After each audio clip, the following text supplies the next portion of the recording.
you? Sports Porch. Oh, man. What a week. What a week. And first, I do want to thank you for listening on American Busker iHeartRadio with 150 million registered users, 2,000 devices across 260 platforms. You can catch the Sports Porch on American Busker iHeartRadio or subscribe. Please, we beg you, subscribe to the podcast on the iHeartRadio app, Spotify, Apple Podcasts, or anywhere you get your podcasts. And I always have to remind you that theporcheslive.com, theporcheslive.com. Theporcheslive.com. There you go. That's where you can find us online. And we got a lot to talk about, but we hopefully the technical director has this worked out. Hopefully we have a live update from PPG Paints where the Hockey Jesus is currently watching the Panthers. Seems like beat the Penguins, but maybe that'll change. No, they're playing the Senators. Or the Senators. The Panthers are winning their game 2-0. The Pens, if they lose tonight and the Panthers win, they hop them. The Pens would be, for the moment, out of the playoffs. Yeah, and we got a lot to talk about that when Steve gets online. Good. Yep. But the first thing we have to do is we have to bring you up to date here on something that we've been working on theporcheslive.com, and that is our NCAA first annual NCAA Men's Bracket Challenge on theporcheslive.com. I'm going to put the standings up on the up on the screen right now. So basically, realize that anybody who has the champion crossed out is basically done. Yeah, even the guy in first place. Right, he's got no shot. And I am in last place. And my champion, Houston, is still on the board. Right now, I'm in fourth place. Right. And there's only one other team that could get a maximum of more points than me. That's right. So basically, if Alabama goes far and UCLA loses, like maybe the next game or the game after, then the Grand Schwalbini will have predicted it again. Yes, the Jablonsk Team Terrier. And DG as always is here in the house. Thank you, DG, for being here. Great to see you. So what happens if you are the lucky winner of the first annual Sports Porch Bracketology Challenge, which we're running through right now, ESPN.com. I'm trying to take the picture down. I'm so excited tonight. I can't wait to see Steve at the hockey game. But what happens is the winner gets to pick Sports Porch swag of their choice. Okay. And it will be personalized. It will say, congratulations, great Schwabini. The Grand Schwabini. Yeah, first annual Porch Bracketology. So you can get a mug. Schwabini, do you have the shirt on underneath there? No, I don't. You don't? Okay. I don't. Shirt, and we might put something else up there. And if you end up winning, we got another week or so to go. So, Pitt, I was a little surprised. Hey, first of all, none of us thought they were getting in the tournament to begin with. Yeah, I mean, like if you go back to the beginning of this year, we weren't even taught. We have made a conscious decision not to talk about Pitt basketball. Right. And at the end of the year, we felt like, well, we have to say something. This is a Pittsburgh sports show. We have to say something. Right.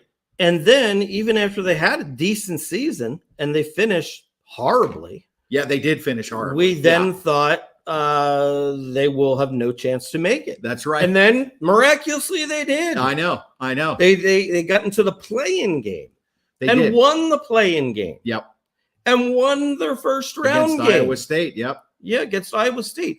Possibly the worst basketball team in the history of basketball. You think so? But that doesn't matter. I mean, they were still there. They were. That's all that matters. Show up. And Pitt, took it to them. They did. Frederico doing his thing. Love that guy's name. And those twins from Brazil or whatever. I got to talk a little bit about this. I don't know where they're from. Yeah. But look, no disrespect. They play hard. They do. But the realizing, full disclosure here, okay? Yes. Not a college basketball junkie. Aficionado. I am not. So this is the first time. First of all, I realized last week that Pitt had a 7-footer on its team, a 7-footer. Not until I watched the Xavier game, because the other two I listened to on the radio. Not until I watched the Xavier game did I realize they had 2 7-footers and they were twins. So imagine the brain scramble going on in my head. I'm like, wait a minute, that guy just came out. The twin? And they're the skinniest. It's like Minute Bowl. Right. Remember Minute Bowl? They weren't quite that thin.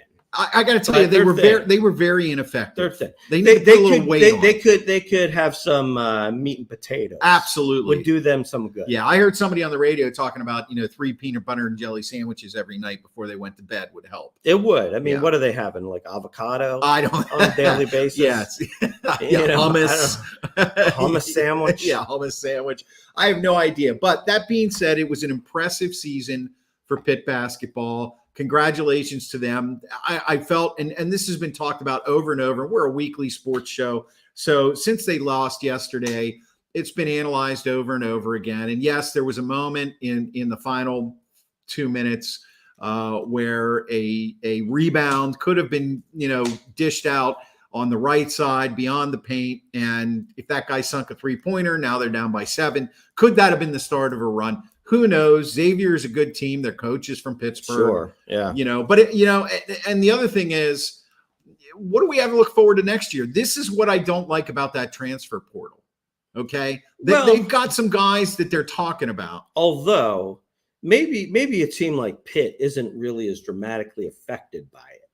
Because, you're talking about, like, this is I could be wrong here, but generally speaking, I think players want to transfer because they didn't play, because they're not getting any recognition. True. Right. True. So yes. I would think, the majority of those guys are usually probably coming from top programs. Right. Where they're thinking like, hey, I thought I was going to go to Duke and start, and I'm the 10th guy on the bench. North Carolina State, will you start me? Yeah. You know what I mean? I mean, that's probably oversimplifying it, but right. but it does turn your college basketball coach into a GM. Yeah. You know what I mean? Well, the game is totally different now. It is. And it's the bottom line is the tournament is always going to be exciting. It's always going to be fun. And to be honest, it may actually even in some respects be more fun now, because now it's not going to be unusual for 15s and 16s to be 2s and 1s. No, I agree with you. Yeah, they were making so much noise about it, and I thought, well, what do you expect? Right. So the playing field is so even now, because the best players, they either A, play 1 year and go to the NBA, or B, don't even play a year. And they play in, Spain for a year, right, or Turkey for a year, and then they go to the NBA. So, like the bottom line is, that guy Purdue was a 1 seed who lost. Yep. And they have this guy who is a 7-footer, and he led the league in rebounds and stuff like that. And you would think like, wow, this guy would probably be like a top 5 pick. Like, he might not be a top 10 pick. Right. Because the top people are guys that we don't even know who they are, where they're from. Yeah. They're just like, they're out there. They're either in high school or they're, Yeah. Well, and this is a conversation we'll have maybe later on in the off season. Is college basketball, is it becoming more like, I don't know, like the minor leagues? Like where players are just moving around. How in minor league baseball, even in the minor league, in the basketball, the B league, they just move all over the place. It's just just more in our face. The bottom line is it's just broken, because the reality is that it's really hard to field a competitive team if you can't keep your players for more than a year or two. Yeah, or it's hard to or as it is in the case with Pitt.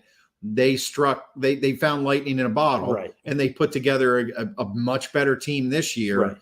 That's probably not going to be together next year. I will say one thing, that Henson kid, he's got a good 3-point shot. Yeah. I think he could find a spot on an NBA roster somewhere. Just watching him, the way he was pulling those 3-pointers off with somebody in his face.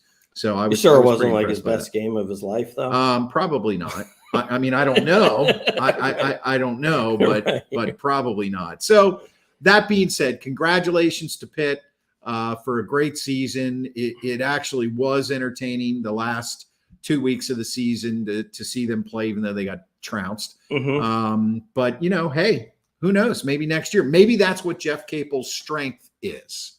Maybe. You know, if you can find a guy who is, and that's how you start another dynasty in college sports now, is you find a guy who's really good at evaluating the talent he has around him and the talent that he can bring in. Right. And can he put a winner together? Yeah. You know? Yeah. So, I mean, it's a good end result to the season. Absolutely. Absolutely. So congratulations to Pitt. All right, moving on here. Still not sure. We got an update. Yeah. It is 1-0 Ottawa. Thomas Chabot. Ottawa with the goal. Ottawa, a wrist shot. That's kind of how would Steve put it? That's a liabetic term in the offbeat sense. 1-0 sends over the Penguins, but good news, the Red Wings have scored and cut the Panthers lead from 2-1. Oh, that'll make Steve really happy if the Pens lose and then the Panthers lose. Then everything just stays the same. Right. All right. So while we're waiting for Steve, the hockey Jesus, to show up in the green room, we're going to move on here. We're going to talk a little, of course, Pittsburgh Steelers. Football. Absolutely. I got to tell you, I could be wrong, but this year so far, could be wrong. And you're the right person to have for this, though, Schwaber. You bet I am. Because of the Andy Weidel influence. I sure am. They have made a lot of moves that I feel are moving in the right direction. Now let's look at that from 30,000 feet. And before we get into any of the nitty gritty, do you think the moves that they've been making so far in free agency are in the right direction? Well, I'm gonna temper it a little bit. I think the answer to your question is yes. They've been more involved in free agency than they have in recent years. They are focusing on the O-line, which I think is important. They brought in a pretty decent cornerback. But I'm not overwhelmed. Right. Right. And, on one hand, I'm going to say I like what they're putting importance on, cornerback in the lines. But on the flip side, I feel like the Steelers are kind of a team that is holding back from making any kind of bold move. They're not a bold move type of team. Right. I think that holds them back. I would answer that question. And for those of you who are watching on social media, it's on the ticker below us. Are the Steelers moving in the right direction with their recent free agent signings? It's funny. My opinion of that right now is yes. And the reason I say that is they kind of scuttled their linebacking core. Okay. And if you think about it, other than Highsmith, there wasn't anything really good to say about that. And actually, I am impressed by that because that is an admission of failure. Yeah. I mean, they get rid of 3 linebackers? Yeah. Bush is gone. Jack is gone. Spillane. Now Spillane's gone. Re-signed with somebody, and so did Bush, but they weren't going to bring. And the guy that they brought over from the Broncos last year is gone. Malik or something. Malik Robinson. Yeah. So, no, I think the Robinson guy's still there. That's Malik Reed. Yeah, Malik Reed. That's who it is. Right.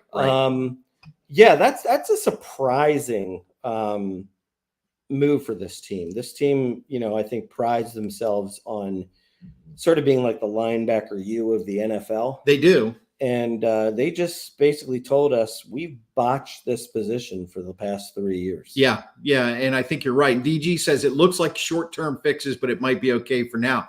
Well, and I think that's all you can do especially with the linebacking crew. You've got, like you said, it's a failure, and you decide you're just going to replace most of the fleet and keep your strength, which is obviously Highsmith. And we'll see what happens there. But it's almost like Highsmith is really more like a defensive end, though. Yeah. I mean, he's like a hybrid linebacker. Yeah, and he is definitely benefits from Watt being on the other side. Sure. But everybody benefits when Watt plays. Right. So I'm talking more about the offensive line. I think that signing the guy from the Jets, Nate Herbig, and a guy that you've talked about, Siamalu from the Eagles, I think this is doing two things. First of all, they need depth. Sure. Okay. Sure.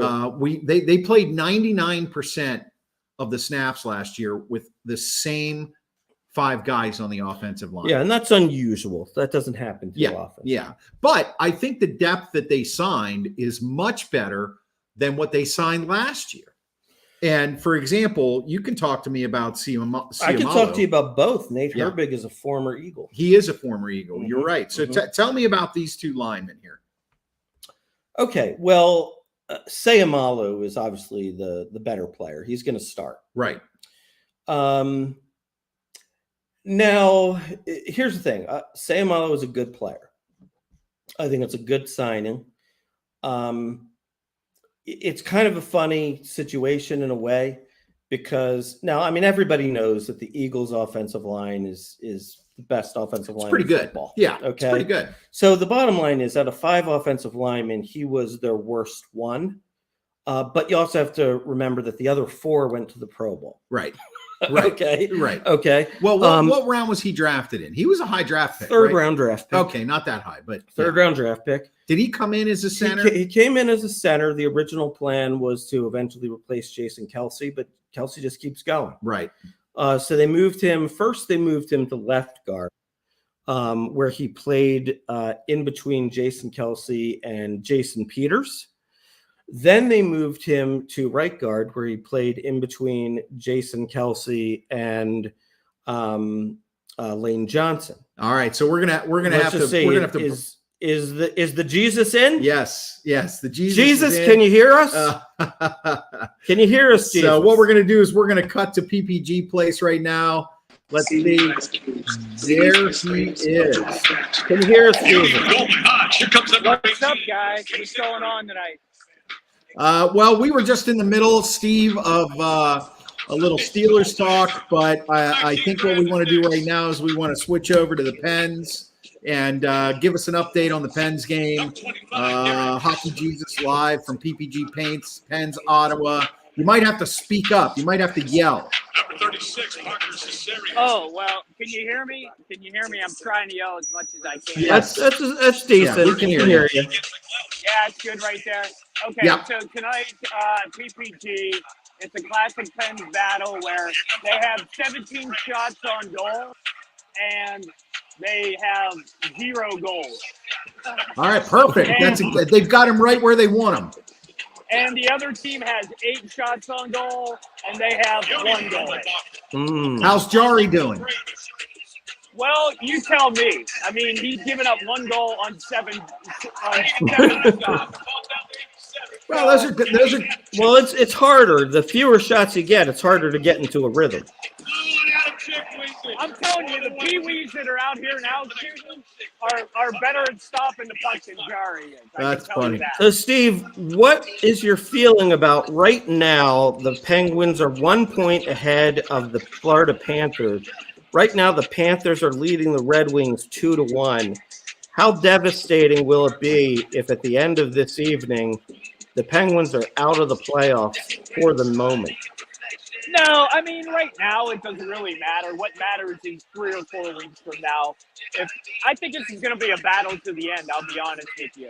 You know, in order for Florida to get this close, they had to go 6-0-1 in their last 7 games just to get this close.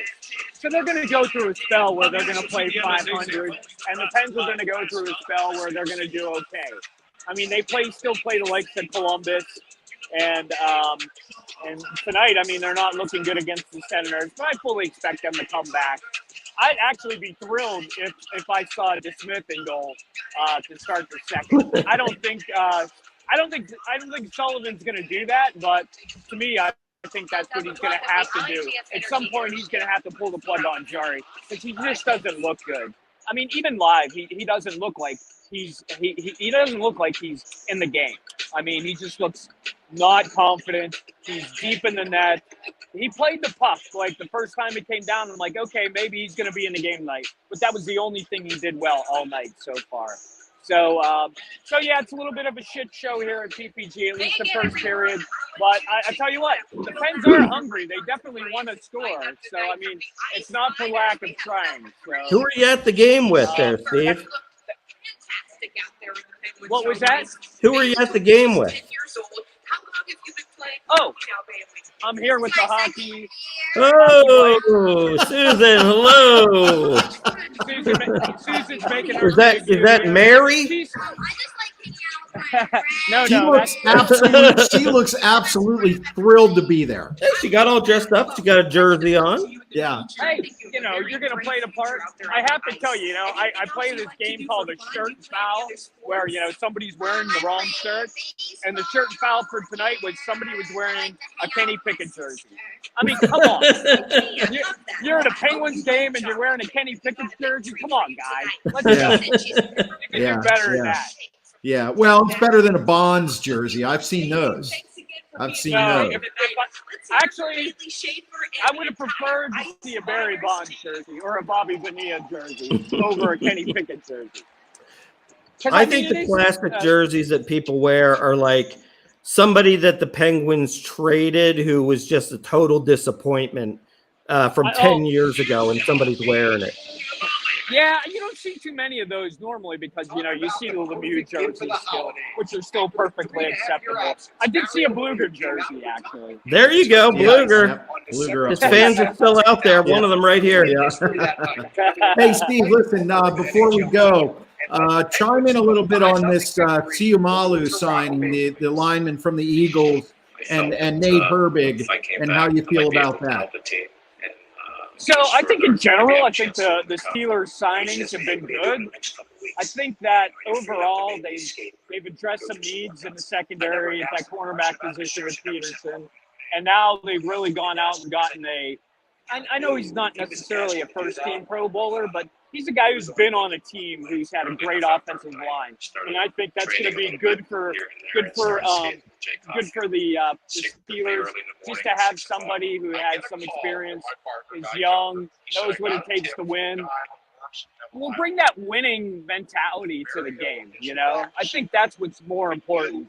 I think the guy he definitely has more skill than anybody else. But I love the signing. I think it's a really good signing for the Pens or for the Steelers, and I give it 2 thumbs up. Okay, Hey, and did you guys bring up the Lamar stuff? We were just about to go there. What's your thought on that? Now, for those of you at home that aren't aware, I actually came up with an idea that I thought, what would be a really bold move by the Steelers would be to put an offer out there for Lamar Jackson. Now, I get it. They believe in Kenny Pickett. They're going to see that through. I know that they would never do this. But Lamar Jackson is certainly, at worst, a top 10 quarterback in this league, if not top 5. And, he would make the Steelers an instant Super Bowl contender. Absolutely. And if you think about what you have to give up to get him, if you sign him the way this whole, franchise tag, works out, you have to give him the first and you have to give him 2 firsts. So 1 this year, 1 next year.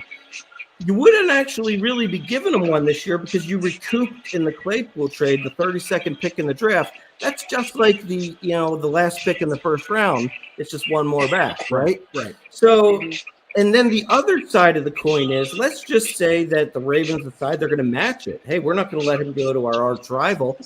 Well, guess what? You just put them in cap hell. Absolutely. So. And look, maybe Kenny Pickett will be great. Maybe he won't. I don't know. I think it's still a story that's left to be told. But Lamar Jackson is the real deal now, and probably will be for the next 5, 7, 8 years. What's your thoughts, guys? Yeah, I don't know about him being great for the next 5, 7, 8 years, but I agree. It definitely would make the Steelers relevant next year. It absolutely would. And the good thing about it is it would definitely leapfrog them over Baltimore, and it would make them competitive with Cincinnati. Here's the problem. And I looked at it a little bit from a cap standpoint.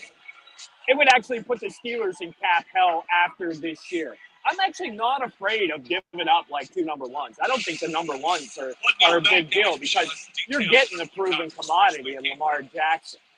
But the problem is, in order for them to clear the space for this year, they would definitely have to get rid of Trubisky. And then next year, they would have to find a way to get rid of Kenny Pickett's salary. And also this year, they would have to get rid of like somebody like Chuks Okafor on the offensive line. And they would also probably have to get rid of somebody like Levi Wallace. So it does make them less deep from a player personnel standpoint in order for them to make the cap this year. And then they would have to free up about, I think the number was like 17 more million for next year. I don't know how the hell they would do that, to be honest with you. They would probably have to find a way for Lamar to restructure his contract, do what like Mahomes is doing now, like just give him a signing bonus, right? Just give him that signing bonus right. to kind of help with that. I mean, guys, are you telling me that you're not salivating over Lamar Jackson running the jet sweep better than anybody who ever has in a Steeler uniform?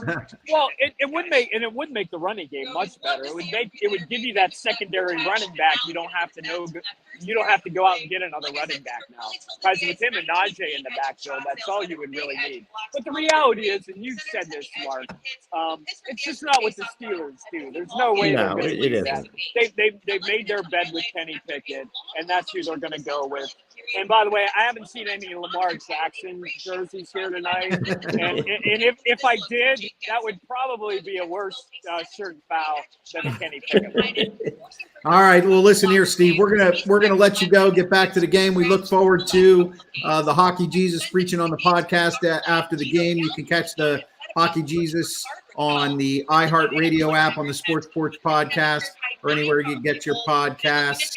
And hey, man, you got a designated driver there, so be kind. Hey, those are my seats right there, baby. There you go. Looking There's good. Very nice. All right, enjoy the game, Steve. All right, we'll catch you, bud. Brothers. Go See you Pens. next week. Go Pens. All right, bye. All right, well, that was fun. Mhm. That was fun. Now, what's your thought on the Lamar Jackson angle? I wish that I could say something beyond we're going back to the are the Steelers doing it right? If I was in charge of the Steelers, I would make that up. I would do that. If I was in charge, I was the guy in charge, I would look at it and say, absolutely, it makes sense. Let's do it. Yeah. Okay. It's just not what the Steelers do. No. So it's like you can bring things up, scenarios up, and for almost any NFL team, right? And say, yeah, they might do that. The Steelers would never do that.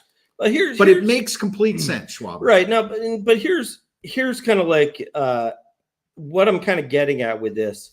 It's not that they won't do this for a guy the caliber of Lamar Jackson, right? It's that they wouldn't do this for anybody of any caliber ever. Right. That's what I'm saying. And that's kind of the problem. Like I sort of look at, and look, I mean, I'm not a Steeler fan first, but I root for them because I don't have, skin in the game in the AFC. My wife's a big Steelers fan, so I do root for the team to do well. And I just feel like, at least in the last several years, I think it's been 6 years without a playoff win, they're really middling in this, they're kind of in that no man's land. They're in that 9-7 makes the playoffs, 9-8 doesn't make the playoffs, Right. They're just in this middle ground and they can't seem to get out of it. And I see just a lack of adapting to the new NFL and ways that different teams are going about trying to win. Now, look, sometimes it works out. Like, sometimes, you draft a Jalen Hurts in the second round and he turns out to be great. Right. Yeah, well, but the Eagles were already working on the new NFL. Well, right. Right. Exactly. But, so, I just like to see them sort of jump into the fray. I mean, look, we all know the Jets are probably going to stink even with Aaron Rodgers. But you know what? They're trying. The Jets are trying. Yeah, they right? seem to always be trying. Right. But you know how I feel about right. the Jets. But they're trying, right? The Rams did something similar with Stafford to get a quarterback that could win them a Super Bowl. And he's a classic drop back style quarterback. Yeah, and he did, right? Yep. So there's a lot of movement at key positions, and I just feel like the Steelers are never in on it. And I feel like it's what's sort of keeping them in the middle. And I think that here's the thing. When you take a big swing, it's a risk. It either works out great and you say, wow, those were some incredible moves that they made. Yep. Or it fails miserably. Yep. And then those people that made the move, they might potentially lose their jobs and you get like a top 5 pick. Yeah. And the other thing about this, talking about the Steeler way, the Steelers have also for many, many years benefited from the fact that 2 franchises in their division, the Bengals and the Browns have been notoriously horrible at managing teams. Right. And yes, Steve went back in one of our shows last week or sometime and said, but the Bengals, they had a good run with Marvin Lewis and they were competitive. But that being said, they hadn't been in a Super Bowl since the 1980s, the early 1980s. Right. And so they didn't really have to, because what the Steelers try to do first is win the division. That's what they do. They try to win the division and then they make adjustments into the playoffs. Right. And I can see how that works. But, your point is one that we've made on the show time after time again, which is the NFL is changing and evolving. And the Steelers seem to think that their culture and their way have to be the same. When I would submit that you can have the same culture, but you can change the way that you manage the team on the field. Right. So you can evolve there, and they just haven't gotten there yet. The other issue I think with this idea is that last year is when they needed a quarterback, and Lamar Jackson's contract wasn't coming up until this year. So you would have, as the Steelers, almost had to say, well, we'll just go with Mitch Trubisky, not draft a quarterback. Lamar's coming up next year. You would have almost had to plan for that, because now, once you say Pickett's your guy, even if they wanted to do it, let's say there's somebody in that organization, and there might have been, that's saying, hey, I have an idea, and goes to Andy Weidel and goes to Omar Khan and says, why don't we think about this? Well, they're going to say, well, we've committed to Kenny Pickett, and he hasn't done anything to lose the job. Now, here's where I would submit to you that Kenny Pickett hasn't done anything to win the job either. Exactly. And that's not going to be very popular with Steelers fans. And everybody that watches and listens to this show knows that I have been and continue to be a pretty big Kenny Pickett fan. Right. But I'm a fan of his potential and his maturity. Truthfully, last year, I didn't see anything on the field that showed me, even his comeback victories, I saw nothing that showed me that he's the quarterback of the future. I did see him progress in the way that he handled the offense. Protected the ball better. Right. Yeah. Absolutely. Yeah. But that comes, look, they're some of the worst quarterbacks in the NFL. Right. That they learn that. And again, this is I'm not beating on Kenny Pickett here at all. Right. I'm just saying, from a pure football standpoint, Kenny Pickett, to me, has not answered that question. Yeah. This year, he will answer that question no matter what. See, I'm just, and maybe it's just me. Maybe it's because I grew up in a little bit of a tougher generation. But here we go. Bring it on, Schwaber. But to me, it's just like, why do we gotta, care about people's feelings so much? Well, that the way I sort of look at it is like this. Like, look, and I'll be honest with you too. I think Kenny Pickett could handle it. I think he's a tough kid. I think that he's resilient. And you know what? Like, let's say you try to get a Lamar Jackson and then the Ravens match. But then, Kenny Pickett, says, geez, they went out and tried to get Lamar Jackson. Well, you know what? I think Kenny Pickett's response would be, well, I'll show them. Right. Right. And I don't disagree. But let's say even they got Lamar Jackson, right? You know what Kenny Pickett would do? he would say, all right, you know what? I didn't play as well as I could have last year, and that's why they did it. And I'm going to do everything in my power to help out Lamar. I know he gets injured a lot, so I'm going to be ready to play, and I'll be ready when my time comes. Yeah.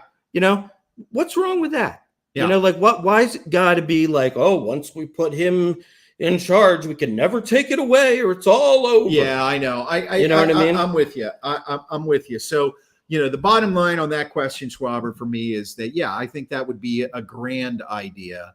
Unfortunately, I don't think I know we're never going to get a chance. It's not going to happen. Well, the other side of it, you can look at it this way. You can also say that, like, Lamar is kind of his own worst enemy when it comes to this. In the fact that he wants all this guaranteed money and they make him unrestricted to prove a point. Like nobody's going to give you that guaranteed money. Right. So you're going to end up playing on this franchise tag anyway.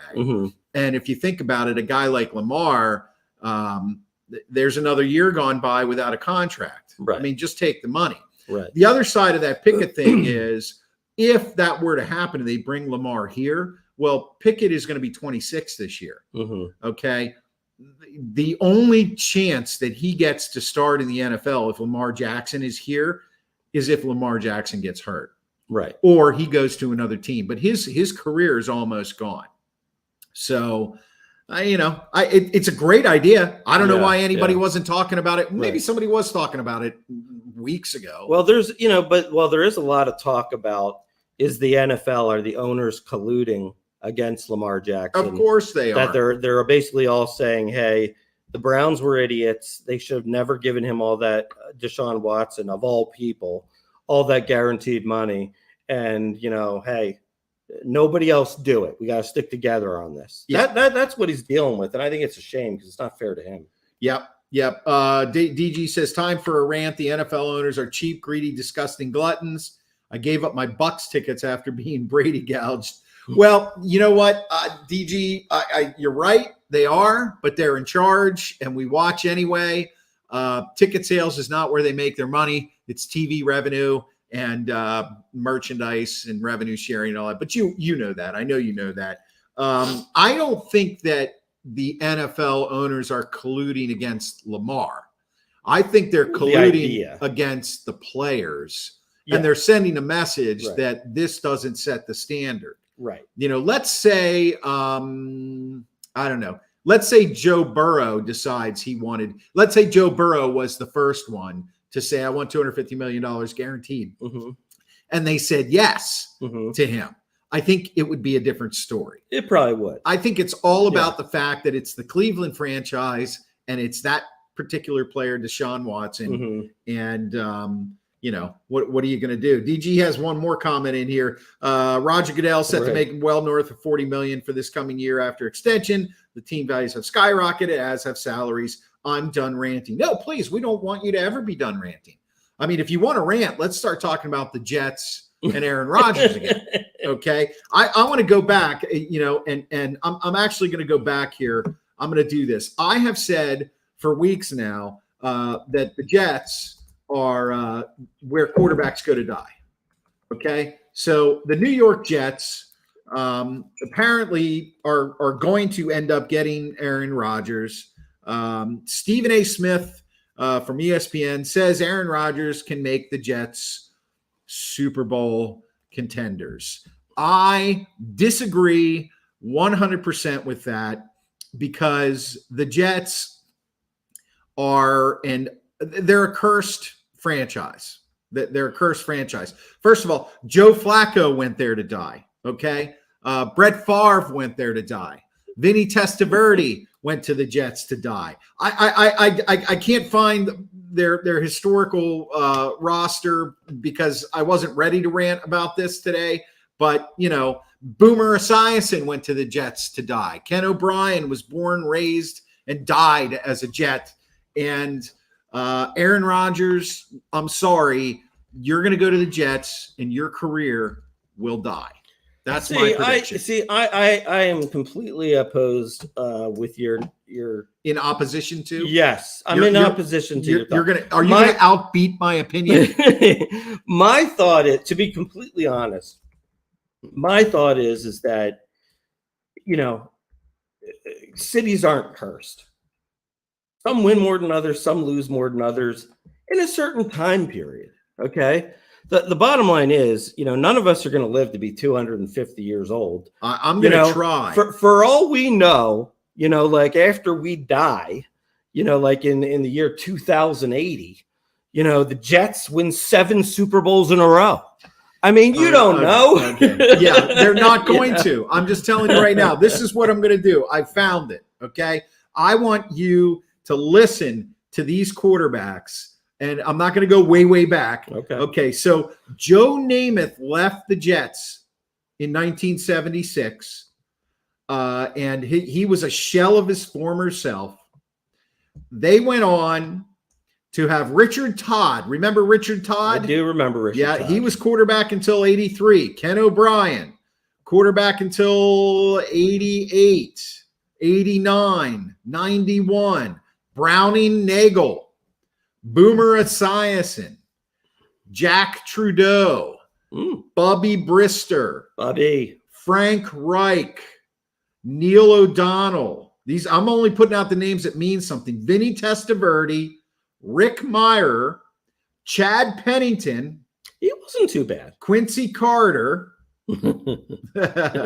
Brett Favre, Mark Sanchez, Geno Smith, Ryan Fitzpatrick, Sam Darnold, Zach Wilson, Mike White, Joe Flacco, Josh Johnson in 1 year, and now Aaron Rodgers. Okay, so you can make the argument that Aaron Rodgers is better than all of them. Is better than all of them combined. Absolutely. But look, Brett Favre wasn't that bad a quarterback. No. Chad Pennington wasn't that bad a quarterback. No, he wasn't. Okay. Yep. The Jets. Byron Leftwich as well. No, he was not in there. He was not in there. That was from Wikipedia. Some other notable names: Ray Lucas, Glenn Foley, Pat Ryan. Who was their quarterback before that? Dick Wood was their quarterback before Joe Namath.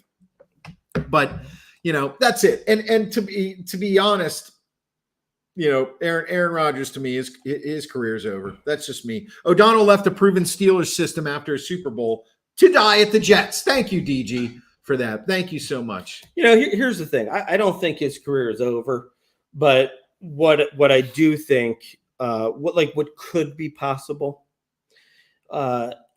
you could see a situation similar to like when Peyton Manning went to the Broncos, where they had a great defense and a good running game that carried Peyton Manning, who couldn't throw the ball deep anymore. You know what I mean? Kind of like it's an Aaron Rodgers on the downside, but he's smart enough to not make a ton of mistakes, not throw interceptions. Almost like a better game manager type with a really good defense and a really good running game. I think they could be a playoff team. I'm not saying they win it all, but I think they could be. And Pat's on track again. Pat on track. Fitz, love that guy. Scored a 48 on the Wonderlic, 10 minutes. Didn't go back to finish the other 2. Only Pat would know what Ryan Fitzpatrick. Fitzpatrick scored on the Wonderlic, as if any of us cared. Well, he went to Harvard. I know. He should score well on the Wonderlic. Yeah, I mean, come on, Pat. Back on track, Pat. Back on track.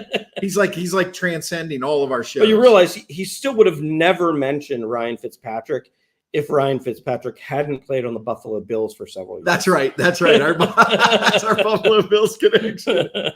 Yeah. So the real crux of this thing here is that if Aaron Rodgers had gone to the Jets 3 years ago, 4 years ago, okay, there might be a chance. What I'm saying is this guy's got one more year left in him, I think, and he chooses to go to the Jets. That's where quarterbacks go when their careers are almost over.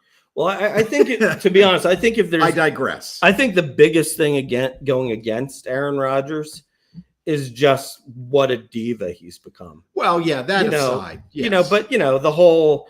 I was 90% retired when I went into the darkness. Yeah, and then I came out and I wanted to play. Yeah, that's I mean, such a bunch of bullshit.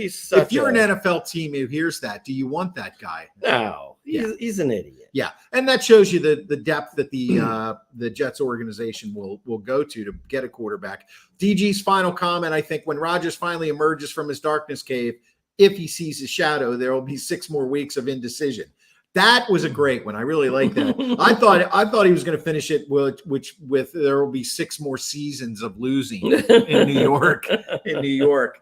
All right, guys. Well, listen, that's it for the show tonight. I want to remind you that you can catch the Sports Porch as always on American Busker, iHeartRadio, and ask you to please, if you like what you're hearing here, subscribe to our podcast on the iHeartRadio app, Spotify, Apple Podcasts, or anywhere you get your podcasts. And we would love if you would write us a review. You can go to theporcheslive.com, theporcheslive.com. Theporcheslive.com. And you can review our show on theporcheslive.com at any time. And as always, we will be back next week. Tonight, look for the Hockey Jesus after the Ottawa game on the podcast. I have it up on the ticker. Hockey Jesus preaches on the podcast on the iHeartRadio app or anywhere you podcast. And we will catch you later. We will catch you on the flippity. Yep. I always screw up the music. I'm trying to do it a little bit better now. And there we go. Always putting yourself down. I love it. You need to work on your self-esteem. It's all about shame, Schwaber. It's all about shame. All right, guys. We'll catch you next week. Bye.